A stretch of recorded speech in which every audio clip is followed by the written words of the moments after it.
Oke, memasuki materi yang kedua, yaitu mengenai produksi protein terapeutik.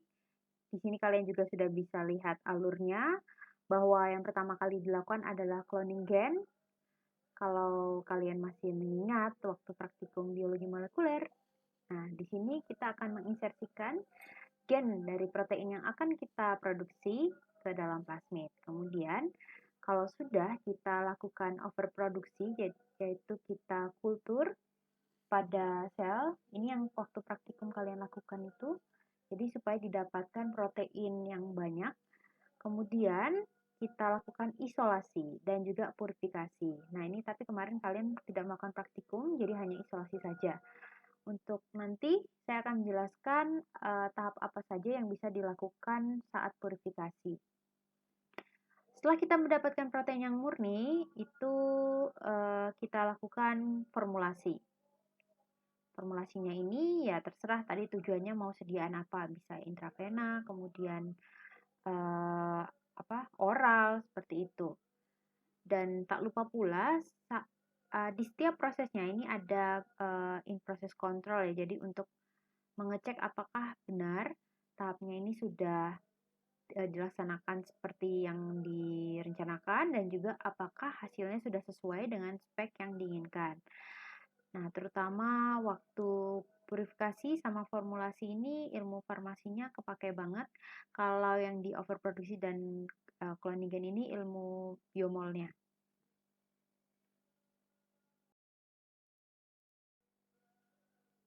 Untuk mempermudah memahami mengenai protein terapeutik, saya akan memberikan contoh salah satu protein terapeutik yang sangat terkenal, yaitu insulin. Kalian bisa lihat di sini ada chain A dan chain B. Ini merupakan susunan asam amino dari insulin human, jadi yang normal ya. Kemudian di sini kan akan dikembangkan beberapa analog dari insulin, yaitu seperti kita ketahui ada lispro, ada aspart, kemudian garglin, dan juga detemir. Perbedaannya dari beberapa insulin tersebut adalah pada susunan asam aminonya. Kalian bisa lihat, nih saya kasih contoh yang warna kuning dulu ya. Ini adalah insulin lispro. Bisa dilihat dari asam amino nomor 28 dan 29. Seharusnya yang pada insulin normal itu adalah prolin dan lisin. Ini kita ganti. Urutannya yaitu lisin dulu dan prolin. Makanya namanya insulin lispro. Kemudian kita lihat untuk yang insulin aspart, ini yang warnanya hijau. Nah, ini bedanya dengan insulin yang normal ya, yang inhuman itu. Jadi pada asam amino 28 itu prolin diganti dengan aspart. Ya, seperti itu. Jadi untuk yang garglin juga sama, ada beberapa asam amino yang dirubah yang warnanya ungu ini. Kemudian kalau detemir ini terjadi penambahan di cabang paling akhir, asam amino paling terakhir. Ya, tadi sudah kita bahas mengenai insulin analog. Sekarang kita akan membahas lebih detail mengenai rapid acting insulin. Dari struktur asam aminonya, kalian juga bisa lihat ya di sini yang warna kuning Kp itu untuk insulin lispro merupakan modifikasi dari yang pertama yaitu PK. Huruf A, B, C ini dan seterusnya ini merupakan kode dari asam amino. Kalau misalkan K itu kode dari lisin, kalau misalkan P itu kodenya prolin, seperti itu. Lebih detailnya bisa lihat di gambar sini atau di gambar yang tadi. Jadi kita lakukan switch antara lisin dan juga prolin. Perubahan asam amino prolin lisin pada human insulin menjadi lisin prolin pada insulin lispro menyebabkan insulin lispro bekerja lebih cepat karena tidak membentuk dimer dan heksamer tetapi membentuk monomer sehingga absorpsinya lebih cepat. Untuk itu kalian harus paham tentang struktur dari protein. Ya, sebelah kiri ini adalah gambaran bagaimana mekanisme kerja dari rapid insulin, kemudian short acting dan juga long acting. Nanti kalau misalkan long acting kan yang beda asam amino yang dirubah itu beda lagi.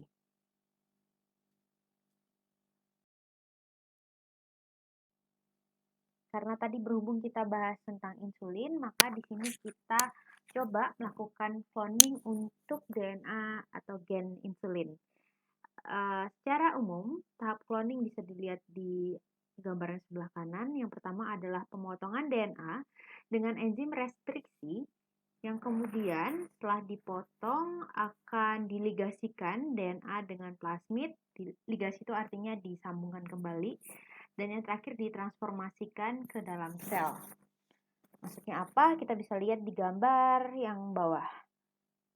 Jadi ini ada plasmid yang ada di dalam bakteri. Kita isolasi plasmidnya. Ya, plasmidnya kita isolasi, kemudian kita potong. Jadi kita cut pakai enzim restriksi. Selanjutnya kita insersikan gen dari insulin ke dalam plasmid tersebut. Kemudian kita ligasikan. Ligasi itu berarti kayak disambung kembali, kayak dilem gitulah kasarannya. Selanjutnya kita transformasikan, jadi kita masukkan kembali ke dalam sel bakteri. Ini ada prosesnya juga bagaimana cara untuk transformasi, tapi saya nggak jelaskan lebih detail. Dan yang terakhir kita kultur, jadi kita tumbuhkan saja, nanti bakterinya ini akan tumbuh menjadi banyak dan kita akan melakukan seleksi bakteri mana yang bisa memproduksi protein terapeutik yang kita inginkan. Ini adalah insulin yang disekresikan oleh bakteri. Nanti ada gambar lebih jelasnya, kita akan lihat di selanjutnya.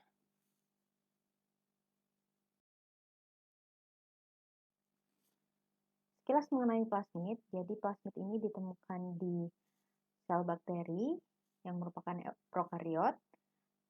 Plasmid map-nya atau peta plasmidnya bisa dilihat di sebelah kanan.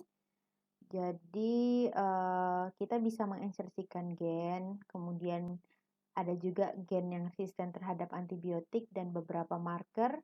Nah, ini tujuannya untuk menseleksi. Jadi nanti kalau misalkan setelah kita cloning, kita tadi ya mentransformasikan ke dalam sel, kan selanjutnya akan kita seleksi. Nah, di sini salah satu hal yang dapat membantu adalah dengan menentukan ini gen resisten antibiotiknya apa, kemudian markernya apa.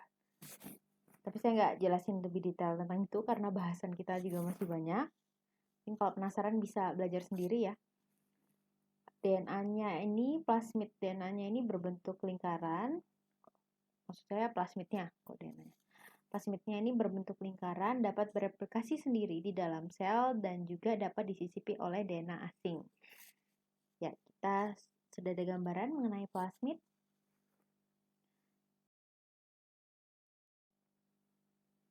Oke, selanjutnya adalah kita melakukan overproduksi protein. Sebenarnya tadi gambar yang pertama itu waktu perbanyakan itu juga udah termasuk overproduksi sih.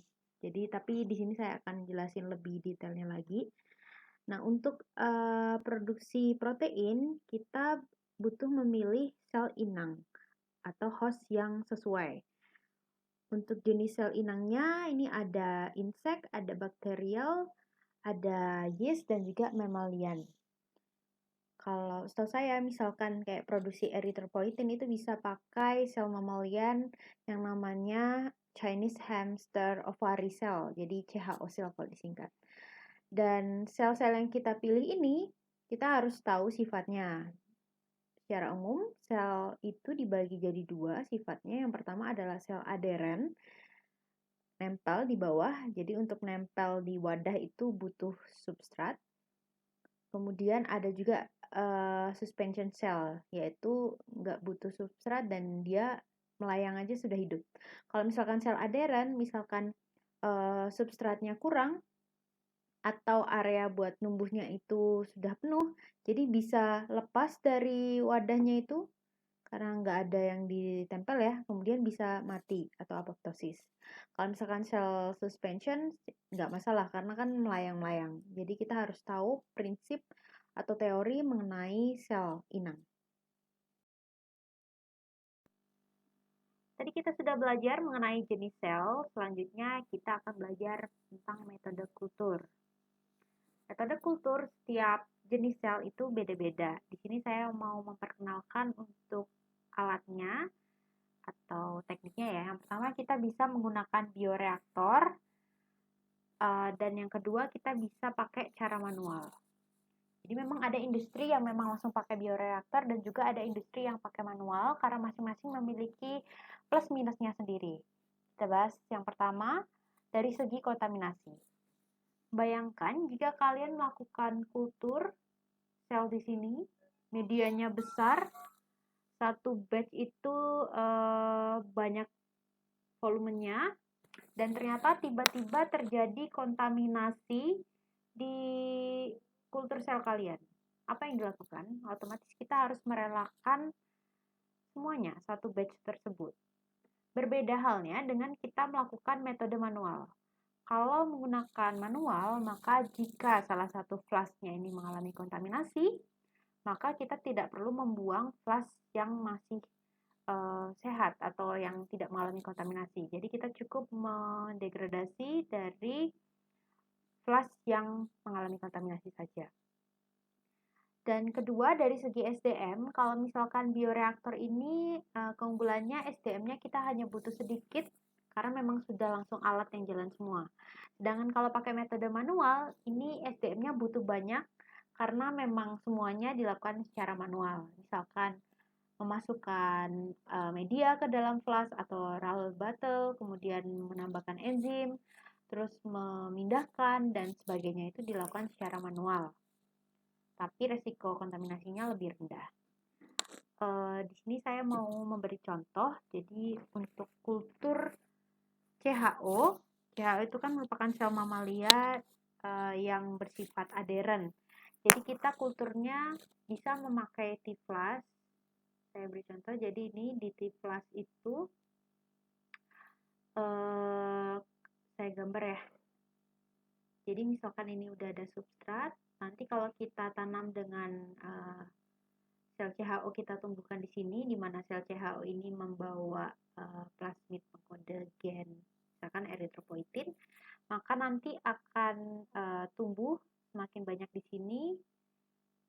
Yaudah, kemudian nanti di akhir ini kita akan pindahkan selnya dari tiflas ke sel bottle. Hal ini dikarenakan eritropoietin itu merupakan protein ekstraseluler, sehingga nanti selnya ini akan mengekspresikan atau mensekresikan proteinnya ke dalam media.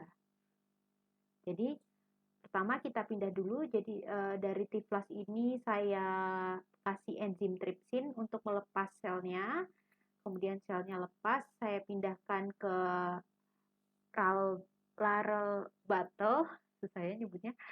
Kemudian nanti kita kultur, kita inkubasi, jadi ini di dalam inkubator semuanya ya, karena ini bisa rolling, jadi nanti botolnya itu akan muter, dan karena sel CHO itu merupakan sel mamalia yang aderen, maka nanti akan nempel di semua permukaan botolnya ini.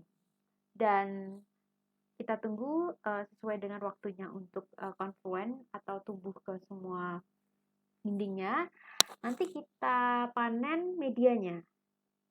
Kenapa medianya yang kita panen? Karena tadi protein yang diekspresikan itu letaknya di ekstraseluler. Jadi beda ya kalau misalkan harvestnya industri biotek ini bisa berupa media dari kultur. Oke, selanjutnya kalau misalkan kita sudah harvest dari medianya, kita akan melakukan filtrasi atau penyaringan dan dilanjutkan dengan purifikasi dari protein. Oke, tadi kita sudah membahas mengenai beberapa analog dari insulin, bedanya apa, kemudian tadi juga kita sudah bahas kilas mengenai cloning. Di sini saya akan menunjukkan untuk gambaran lebih lengkapnya, kita lihat pelan-pelan. Oke, untuk yang nomor pertama, di sini kita melakukan ekstraksi insulin dari sel pankreas, di mana kita tahu kalau insulin itu memang diproduksi oleh sel beta pankreas. Jadi kita isolasi sel pankreas, kemudian kita ambil gen pengkode insulin.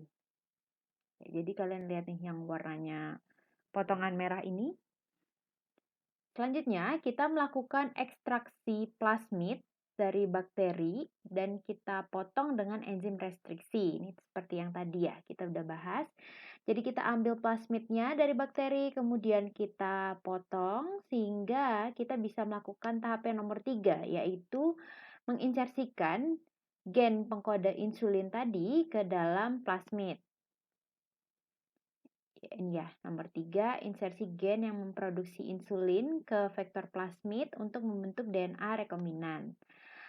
Output dari nomor 3 ini kita sebut dengan DNA rekombinan. Selanjutnya, kita akan melakukan transfeksi DNA rekombinan tersebut ke sel bakteri. Nah, jadi kalian bisa lihat di sini plasmidnya itu beda dengan yang pertama ya. Di sini plasmidnya sudah ada gen pengkode insulin. Bakterinya ini kita namakan dengan bakteri rekombinan. Oke, ini tadi tahap nomor 4, jadi transfeksi DNA rekombinan ke bakteri. Kemudian yang tahap nomor 5, kita memperbanyak bakterinya, bisa pakai tank fermentasi, yaitu tadi ya, bioreaktor, atau mungkin mau manual silakan. Jadi pokoknya kita perbanyak bakteri rekombinan supaya kita bisa mendapatkan insulin yang banyak pula. Ini ya. Jadi kita perbanyak sehingga harapannya mendapatkan bakteri yang memproduksi dari insulin. Selanjutnya nanti kita akan melakukan ekstraksi, kita isolasi, kemudian kita purifikasi dan kita formulasikan, dikemas, yaudah kita siap pakai. Ini tadi tahapannya ekstraksi, purifikasi sehingga jadi sediaan. Produk dari protein terapeutik itu sebenarnya ada 2 ya. Yang pertama kita kan tadi memproduksi apinya, yaitu insulinnya itu sendiri. Yang kedua kita memproduksi finish product atau produk jadinya. Kalau api ya outputnya kita mendapatkan proteinnya. Kalau finish product berarti kita sudah formulasikan protein tersebut dengan berbagai macam eksipien, kemudian kita ya udah kita masukkan ke kemasan yang kita inginkan. Misalkan mau bikin sediaan injeksi ya kita pakai misal vial atau syring seperti itu. Jadi itu adalah gambaran dari produksi human insulin.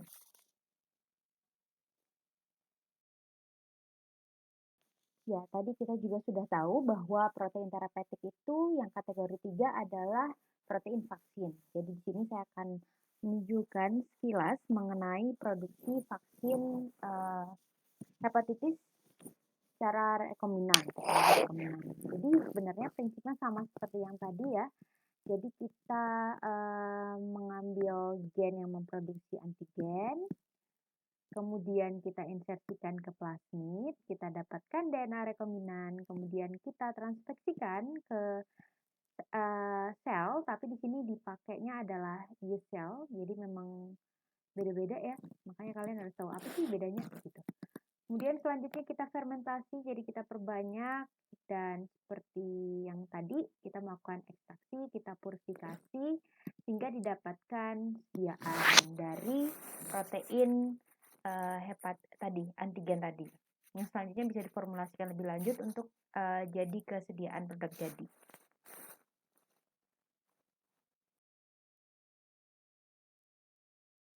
Setelah kita melakukan cloning dan juga overproduksi dari protein rekombinan, tahap yang kita lakukan selanjutnya adalah ekstraksi dan juga purifikasi dari protein. Akan tetapi, kalian harus tahu dulu bahwa ada 2 jenis protein berdasarkan letak sekresinya. Yang pertama adalah protein yang diekspresikan keluar sel, yang kita sebut dengan protein ekstrasel. Jadi ini kalian bisa lihat yang warna pink ini saya ilustrasikan sebagai protein. Dan yang kedua ada protein yang disintesis tapi tidak diekspresikan keluar sel. Ini kita sebut dengan protein intrasel. Nah, mengapa kita harus tahu ada beberapa jenis protein ini? Karena kita nanti akan melakukan ekstraksi. Jadi kita isolasi dulu proteinnya dari selnya. Saya kasih contoh gambaran. Untuk yang protein ekstrasel, misalkan eritropoietin. Eritropoietin kan letaknya di darah, sehingga memang sel itu mensekresikan eritropoietin keluar sel ya.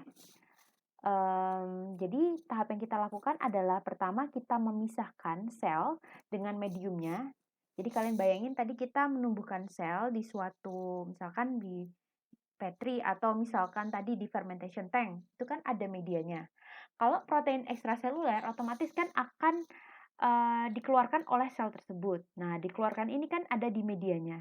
Jadi kita memisahkan sel dengan media supaya kita mendapatkan medianya. Jadi kita ambil medianya saja, kemudian kita pekatkan proteinnya, dan selanjutnya kita lakukan purifikasi dari protein tersebut menggunakan rangkaian dari alat kromatografi. Nah, bedanya dengan protein intrasel, karena ini letaknya masih di dalam sel, sitoplasma misalnya, jadi kita harus memecah sel tersebut. Jadi ada tahapan tambahan. Yang pertama adalah kita harus memecah sel tersebut. Jadi kalian bayangin selnya ini ruptur gitu ya, pecah. Nah, selanjutnya kita kan ini ada proteinnya. Proteinnya ya bisa karena pecah jadi kan bisa aja keluar gitu. Kemudian kita pisahkan serpihan selnya. Jadi kita tujuannya kita mengambil proteinnya itu letaknya di mana gitu. Jadi kita bisa, kalau kalian masih ingat waktu praktikum ya, kita waktu itu pakai bakteri E. coli dan kita mengambil protein intrasel. Jadi bakterinya itu kita beri dengan senyawa yang berfungsi untuk untuk memecah dari sel. Kemudian nanti kita sentrifugasi sel ini hasil tadi supaya bakterinya itu ada di bawah. Jadi kalau kalian masih ingat itu setelah disentrifuge itu kita ngambil yang bagian supernatan karena proteinnya itu ada di supernatan. Yang di pelet adalah bakteri. Jadi untuk selanjutnya yang kita proses adalah yang supernatannya. Begitu. Jadi bedanya intrasel sama ekstrasel adalah di tahap ini. Untuk selanjutnya sama, jadi kita pemekatan protein, kemudian kita purifikasi. Oke.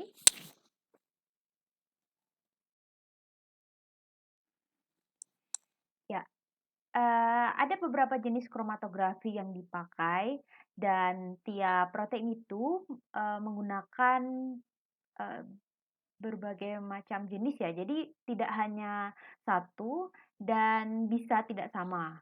Misal untuk memproduksi eritropoietin kita bisa sampai 7 tahap purifikasi. Sedangkan kalau untuk produksi epidermal growth factor atau EGF itu bisa hanya 3. Jadi kita sesuaikan juga dengan jenis protein dan juga jenis kromatografi yang dipakai. Ini saya kasih contoh saja beberapa kromatografi yang sering dipakai untuk purifikasi dari protein. Yang pertama adalah ion exchange kromatografi, di mana prinsipnya adalah memisahkan protein berdasarkan muatan. Muatan yang negatif itu akan terevaluasi terakhir. Ini kalian bisa lihat gambar sebelah kiri. Jadi kalau semakin ke kanan, semakin pudar warnanya itu berarti semakin positif ya. Yang sedangkan yang warna hijau tua ini semakin negatif. Kita nanti pakai bit yang memiliki muatan positif sehingga nanti yang terevaluasi terlebih dahulu adalah protein yang memiliki muatan positif. Sedangkan protein yang memiliki muatan negatif itu akan terevaluasi terakhir. Kalian bisa belajar lebih jelas untuk prinsipnya kromatografi.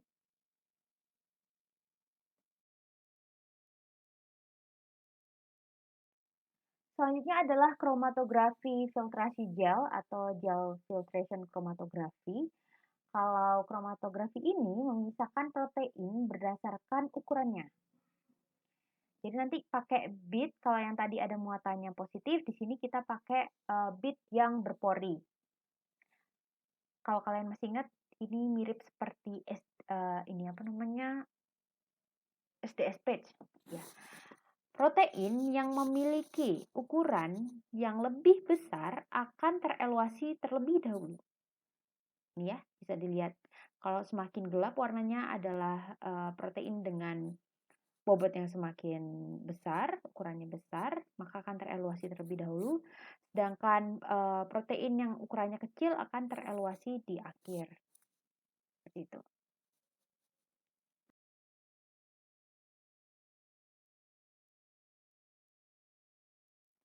Selanjutnya adalah affinity chromatography, yang prinsipnya adalah memisahkan protein berdasarkan afinitasnya terhadap ligan.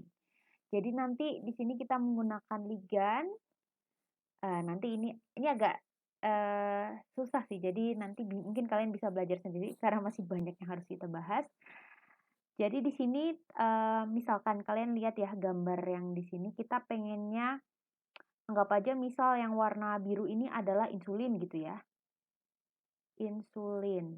Nah, saat kita melakukan pengambilan protein atau ekstraksi itu kan tidak hanya insulin saja protein yang ada di situ. Ada juga protein yang memang dihasilkan oleh sel itu sendiri, yang tadi kita misalkan menggunakan bakteri, jadi kan ada protein bakteri. Atau misalkan kita pakai sel CHO, kan mungkin saja sel CHO itu mensekresikan beberapa protein yang memang punyanya host itu. Nah, di sini kita berikan ligan yang spesifik dapat berikatan dengan protein yang kita tuju. Jadi, nanti protein yang tidak berikatan dengan ligan akan tereluasi terlebih dahulu. Dan protein yang berikatan dengan ligan, yang mana itu yang kita inginkan, akan tereluasi terakhir. Begitu. Itu adalah prinsip dari beberapa kromatografi yang sering dipakai.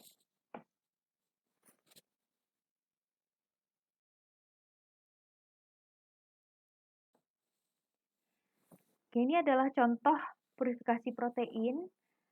Untuk protein ekstraseluler, saya ambil contoh misalkan eritropoietin tadi ya, kan letaknya di darah, sehingga yang kita ambil adalah medianya dari sel. Oke, yang pertama kita panen medianya. Tadi misalkan pakai roll bottle, jadi kita ambil medianya, kita pindahkan ke tempat yang baru.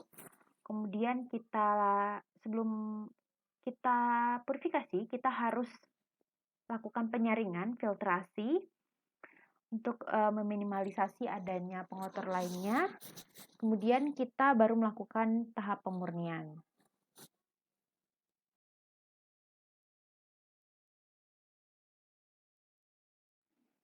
Ini adalah contoh tahap purifikasi protein dari eritropoietin.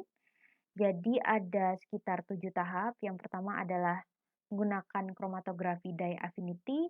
Yang kedua pakai dia filtrasi. Kemudian ada pakai kromatografi absorption, ion exchange, multimoda, diafiltrasi lagi, dan juga nanofiltrasi. Ini nanti kalian bisa belajar lebih detail untuk prinsip dari masing-masing kromatografi. Tapi yang saya highlight di sini adalah kalian bisa lihat di bagian IPC. Nah, di sini ilmu biologi molekuler dan bioteknologi yang mungkin kalian sudah ambil di semester 3 dan 4 itu berguna jika kalian ingin memproduksi produk bioteknologi atau biosimilar. Seperti ini. Jadi misalkan IPC-nya kita bisa pakai ELISA. ELISA kan Enzyme Link Immunosorbent Assay. Nah, itu kita belajarnya juga di biomol.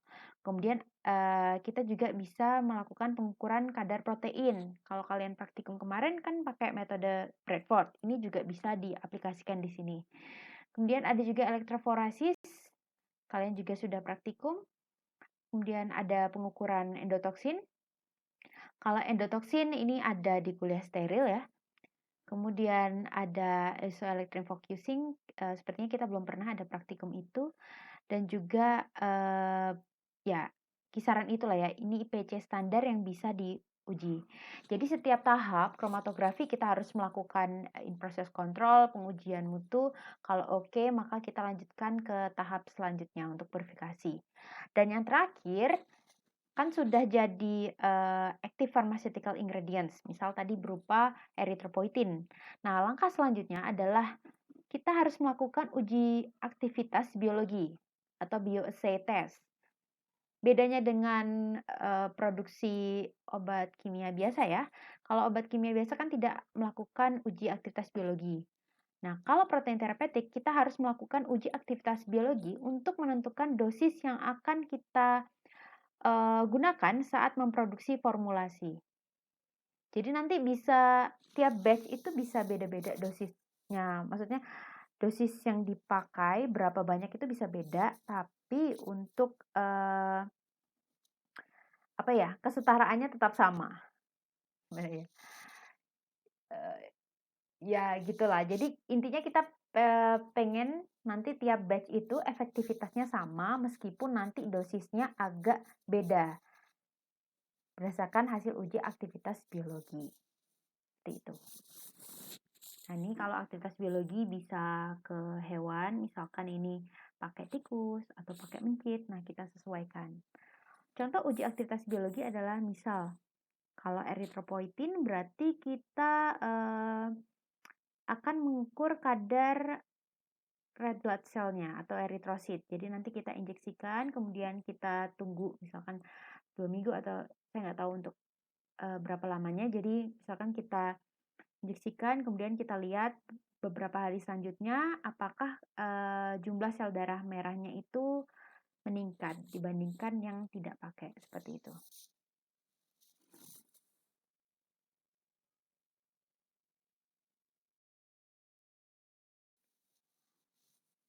Ya, ini adalah beberapa pengujian yang bisa dilakukan untuk hasil APA tadi dari protein terapeutiknya. Bisa dari pengujian secara fisik, seperti pH dan juga pemerian. Kita juga bisa menguji identitasnya, bisa pakai bioassay atau peptida mapping, atau kita bisa melakukan analisis asam amino. Selanjutnya kita juga bisa melakukan protein and biological potensi, dan tak lupa yang penting adalah melakukan pengujian untuk kemurnian. Bisa pakai SDS page, ini kalian juga sudah praktikum. Kemudian karena ini tergantung klaim ya, jadi kalau misalkan mengklaim steril maka kita bisa melakukan pengujian endotoksin. Tapi ada juga industri yang tidak mengklaim untuk APA-nya ini steril. Itu. Jadi ya tergantung masing-masing industri.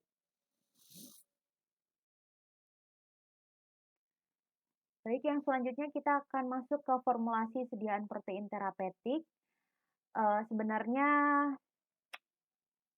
kita tidak akan bahas banyak sih mengenai formulasi karena kita di sini fokusnya lebih ke sistem penghantaran dan juga pengenalan mengenai protein terapeutik. Tapi di sini sekedar tahu saja bahwa sediaan protein terapeutik itu bisa berupa sediaan liquid maupun solid.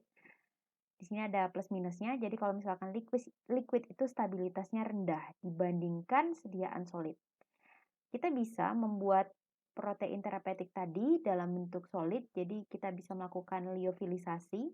Jadi yang tadinya liquid bisa berubah menjadi serbuk, jadi ada sendiri tahapannya. Dan untuk sediaan liquid ini membutuhkan kondisi penyimpanan khusus, karena kan memang liquid tadi stabilitasnya rendah, jadi kita butuh suhu yang rendah, biasanya minus ini misalkan minus 2 sampai 8 derajat. Atau ada juga yang minus 20 derajat seperti itu. Memang beda-beda sih. Nah, kalau untuk sediaan solid ini kita bisa ya ini merupakan cara kerja dari lyofilisasi. Jadi kita membekukan protein, kemudian kita keringkan dalam kondisi vakum, di mana lyofilisasi itu juga kerugiannya adalah dapat menyebabkan perubahan struktur protein.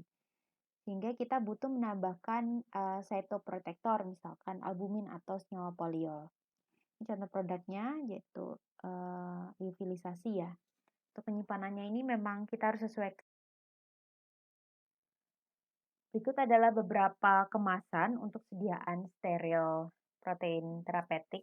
Jadi di sini saya akan memfokuskan menjelaskan mengenai sediaan injeksi karena seperti kita ketahui tadi dari distribusinya yang paling banyak dikembangkan atau diproduksi adalah sediaan injeksi. Tadi dari rute IV, ada IM dan juga subkutan. Sedangkan tadi oral kan cuma sekitar 4% ya. Jadi saya lebih fokus ke injeksi. Oke, untuk jenis kemasannya atau wadahnya kita bisa pakai ampul. bisa juga vial atau prefill syringe, kemudian ada cartridge. Kalau EPO atau erythropoietin itu setahu saya ada bentuk sediaan syringe-nya, kemudian kalau cartridge ini untuk insulin, kalau vial banyak ya.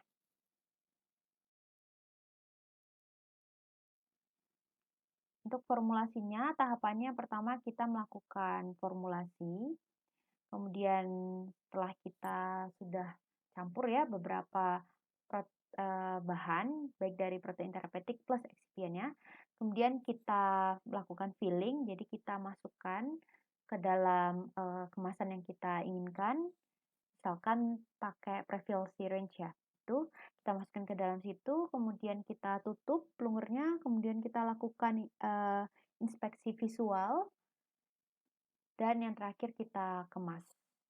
Jadi untuk formulasi dan juga evaluasinya ini kita juga sudah belajar di teknologi farmasi sediaan steril, jadi saya nggak begitu menjelaskan tentang hal ini.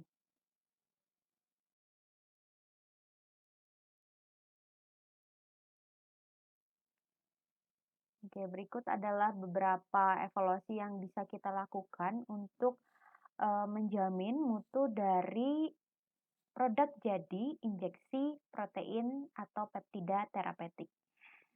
Yang pertama kita bisa lihat dari evaluasi fisik, ini sama seperti tadi, tapi ada tambahan seperti partikulat, moisture, kalau misalkan berupa sediaan liofilisasi, kemudian ada volume juga. Jadi ini mirip seperti teknologi farmasi steril biasa. Kemudian ada uji tes potensi, salah satunya bisa juga dilakukan bioassay. Kemudian ada uji identitas, ada macam-macam. Jadi untuk yang produk jadi ini lebih ribet dibandingkan tadi API. Kemudian ada puritas juga atau kemurnian, ada uji mikrobiologi, ada keamanan dan juga degradasi. Nah, ini kan tadi saya bilang ya bahwa sepertinya farmasi masih kurang nih pemaparan tentang ilmu bioteknologi. Jadi kalian mungkin bisa kalau tertarik bisa belajar sendiri. Misalkan SDSPC itu prinsipnya bagaimana? Western blot, peptide mapping, dan lain-lain.